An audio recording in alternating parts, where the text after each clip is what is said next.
আমার আজকের recipe chicken stew. এটা খুবই হেলদি আর টেস্টি একটা রেসিপি, আর খুব সহজেই এই চিকেন স্টিউ বানিয়ে ফেলা যায়। তো এই রেসিপিটা যদি আপনাদের ভালো লাগে তাহলে অবশ্যই লাইক শেয়ার কমেন্ট করতে ভুলবেন না কিন্তু। তো চলুন রেসিপিটা শুরু করা যাক।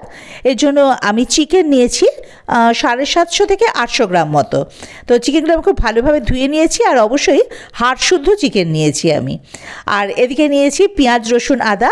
আমি একটা মাঝারি সাইজের পেঁয়াজ কুচিয়ে নিয়েছি, আর দুটো মাঝারি সাইজের পেঁয়াজ বড় বড় টুকরো করে কেটে নিয়েছি।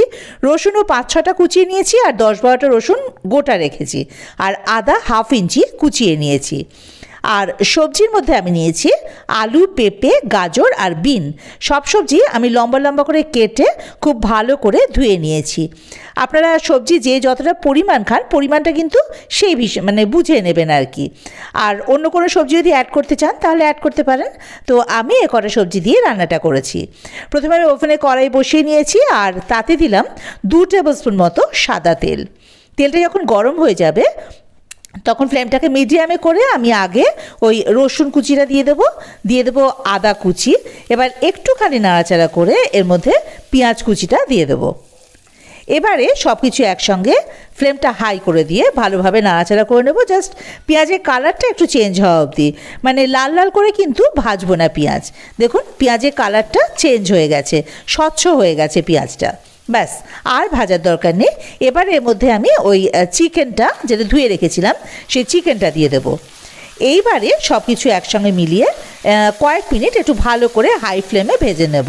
তাই বলে লাল করে চিকেন ভাজবো না কিন্তু, জাস্ট চিকেনের কালারটা চেঞ্জ হবে। এই যে দেখুন চিকেনটা একটু সাদা সাদা হয়ে গেছে। ব্যাস, আর চিকেন কিন্তু ভাজতে হবে না। এবারে এর মধ্যে সবজিগুলো একে একে ঢেলে দেবো। আমি ওই প্রথমে আলু দিলাম, তারপরে পেঁপে, তারপর বিন আর গাজর। সব সবজিগুলো দিয়ে এবার ভালোভাবে একটু মিশিয়ে নিতে হবে একসাথে। আমার কড়াইটা একটু ছোট হয়ে গেছে, অসুবিধা নেই, সবজিটা তো সেদ্ধ হয়ে যাবে, প্রবলেম হবে না। তো সব কিছু ভালোভাবে মিশিয়ে নিয়ে এবারে এর মধ্যে ওই যে পেঁয়াজ যেগুলো বড় বড় টুকরো করে কেটে রেখেছিলাম আর গোটা রসুনের কোয়া, এইগুলো এর মধ্যে দিয়ে আবার একসঙ্গে খুব ভালোভাবে মিশিয়ে নেব। এইবারে এর মধ্যে পরিমাণ মতো নুন মিষ্টি দিয়ে দেবো। আমি এখানে দিয়েছি 2 টিস্পুন মতো নুন, আর টেস্টটাকে ব্যালেন্স করার জন্য চিনি দিয়েছি 1 টিস্পুন। আপনারা কিন্তু নুন মিষ্টিটা আপনাদের স্বাদ অনুযায়ী নেবেন। তো গোলমরিচ গুঁড়ো আমি এখানে ঝালের জন্য দিয়েছি 1 টিস্পুন মতো। আপনারা চিনি না খেতে চাইলে কিন্তু অবশ্যই স্কিপ করতে পারবেন, কোনো ব্যাপার না। এবার সব কিছু ভালোভাবে একসঙ্গে মিশিয়ে দিয়ে এর মধ্যে জল দিয়ে দেবো বেশ অনেকটা পরিমাণে। এটা স্টিউ তো জল অনেকটা পরিমাণে দিলাম যাতে সবজিগুলো ভালোভাবে ডুবে যায়। এবারে এগুলো আমি একটা প্রেসার কুকারে ট্রান্সফার করে নিয়ে 4টে মতো সিটি দিয়ে প্রেশারটা বেরিয়ে যাওয়া অবধি অপেক্ষা করব। 4টে সিটি দিয়ে নিয়েছি, প্রেশার বেরিয়ে গেলে এগুলো আবার আমি ওই কড়াইতে ট্রান্সফার করে নিলাম। ওটা কড়াইতে ঢালাটা আমার দেখানো হয়ে ওঠেনি, তো আপনারা চাইলে কড়াইতেই সেদ্ধ করে নিতে পারেন। একটু সময় লাগবে বলে আমি প্রেসার কুকারে এটা সেদ্ধ করে নিয়েছিলাম। তো এবার এটা ভালোভাবে ফুটে উঠছে। এখন আমি এখানে 2 টিস্পুন মতো ময়দা একটু জলে গুলে এর মধ্যে দিয়ে দেবো, তাতে ঝোলের ঘনত্বটা ঠিক আসে আর কি।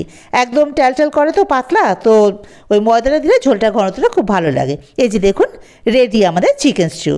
এবার ফ্লেমটা অফ করে দিলাম, সার্ভ করে দেওয়ার পালা। আপনারা কিন্তু অবশ্যই বাড়িতে রেসিপিটা ট্রাই করবেন, আর কেমন লাগলো আমাকে কিন্তু কমেন্ট বক্সে জানাতে ভুলবেন না। ভালো লাগলে অবশ্যই আমার চ্যানেলটা সাবস্ক্রাইব করে আমার পাশে থাকার অনুরোধ রইল। বেল আইকনটা প্রেস করে দেবেন ফার্দার নোটিফিকেশানের জন্য। চিকেন স্টিউ সার্ভ করে ওপর থেকে বাটার কিউব আর গোলমরিচগুলো ছড়িয়ে দিন। ব্যাস রেডি।